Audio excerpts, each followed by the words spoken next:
šla hrát ta malá dáma z předměstí, co umí lidem z dlaní číst.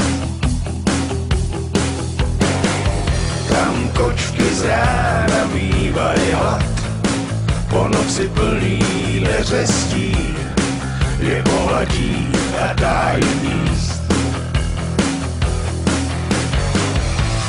Pod mě se toulá a ledne spí, a její oči vědí víc než mý.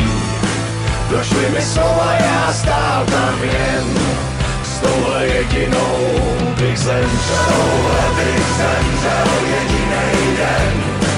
A jestli vám to nestačí, kdyby tam stála 100 žen, vyzvuji